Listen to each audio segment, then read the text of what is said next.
Rahayu, Rahayu, Rahayu. Ketemu lagi dengan saya, Teddy Wahyono, di channel tempat mengenal keris dan pusaka Nusantara lainnya dengan akal sehat dan hati terbuka.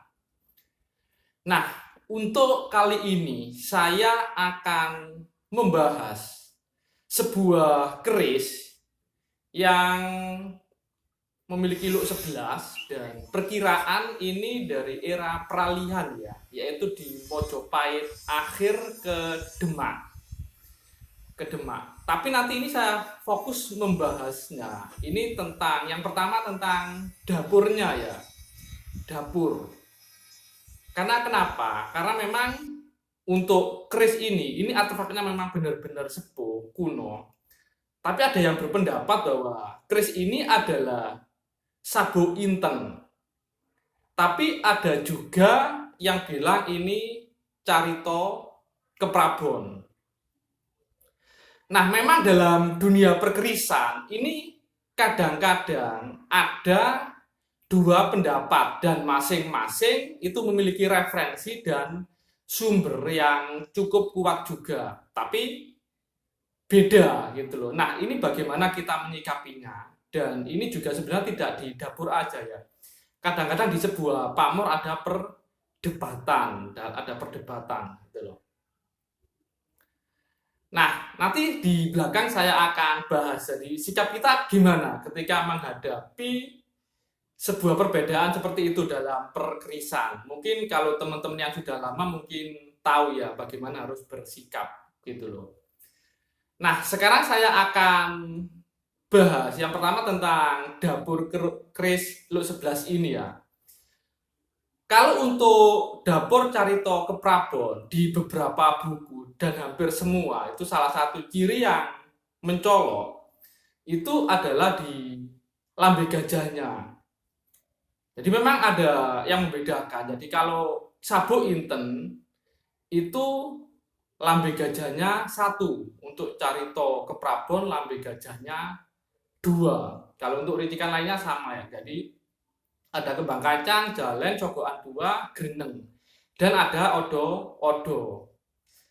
Nah, nanti ada yang bedakan lagi. Kalau untuk yang sabuk inten itu odo-odonya nggak sampai atas ya. Atau dengan kata lain nggak memiliki gusen kalau sabuk inten. Kalau yang carito keprabon itu memiliki gusen. Dan itu bisa dilihat dari keruingannya yang sampai atas atau odo-odonya sampai pucuk.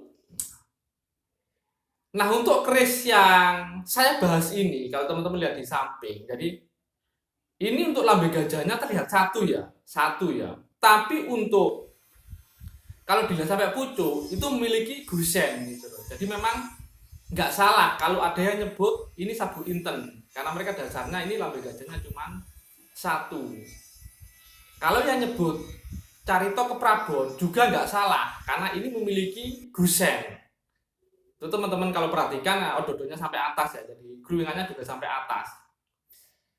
Dan ini memang kenapa yang kalau saya pribadi memang nyebutnya carito keprabon ya, karena memang dari beberapa buku memang ada satu buku yang memang yang paling sering saya pakai ya itu ya, yang ensiklopedia budaya keris ya, yaitu itu yang jadi memang referensinya bisa dibilang cukup lengkap untuk referensi buku tersebut gitu loh.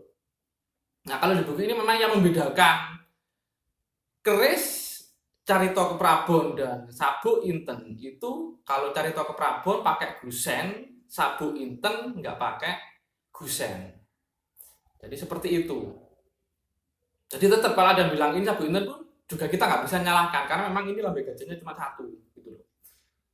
Tapi yang nyebut ini carito keprabon juga nggak bisa disalahkan, karena keris ini memiliki gusen gitu loh.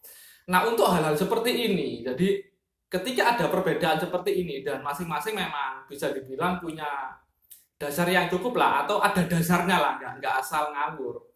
Itu tetap kita hindari yang namanya perdebatan untuk di bidang perkerisan. Jadi ini memang salah satu ajaran baba kita dulu ya. Mau itu tentang dapur, tentang pamor, ketika sama-sama memiliki dasar itu sebenarnya nggak perlu diperdebatkan, karena memang nggak ada untungnya. Jadi ya kita iyain aja, jadi kita benarkan. Jadi orang di depan kita ya kita bilang iya benar, kamu benar, seperti itu.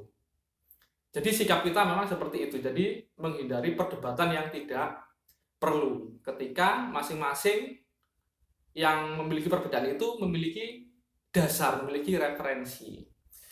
Jadi mungkin cuman itu aja ya teman-teman ya. Jadi cara berjawab. Jadi nanti dalam dunia perkerisan nanti memang ada beberapa hal, memang nggak semuanya secara umum, tapi ini jarang kok. Itu ada sesuatu yang berbeda dan memang itu karena perbedaan sumber dan sumber referensi itu memang sama-sama bisa dibilang cukup kuat. Jadi memang nggak perlu diperdebatkan. Jadi itu anggap sebagai penambah pengetahuan kita. Nah, dan untuk lebih detailnya penampakan dari keris ini bisa kita simak sama-sama.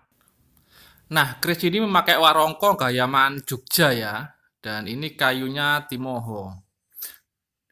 Nah, ini ada peletnya yang kelihatan bagus.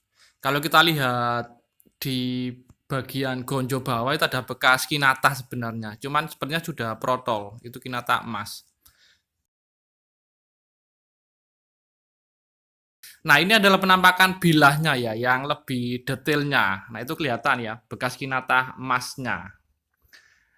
Dan ini memang diperkirakan di Mojopahit akhir ya, atau mungkin sudah di Demak. Nah, ini ododonya tegas dan keruingannya sampai atas ya. Jadi dengan keruingan seperti itu ini memang banyak yang nyebut Carito Keprabon. Tapi ada juga yang nyebut ini sabu inten ya, 11 ya. Karena memang untuk lambe gajahnya cuma satu. Tapi sekali lagi hal ini tidak perlu diperdebatkan ya, tidak perlu diperdebatkan. Karena masing-masing punya dasar. Nah, ini pamornya sendiri sudah cukup bagus ya bagi. Nah, untuk kembang kacangnya sendiri ini sudah nguku Bimo ya. Jadi kelihatan tinggal sedikit. Mungkin itu dulunya lebih panjang kayak gitu. Nah, karena dari bentuk bila dan teknik pamor dan garap ini memang banyak yang bilang memang masih di Mojopahit akhir. Tapi ada juga yang sudah bilang ke Demak. Nah, mungkin itu aja dulu ya. Jadi semoga bermanfaat dan jangan lupa like dan subscribe-nya.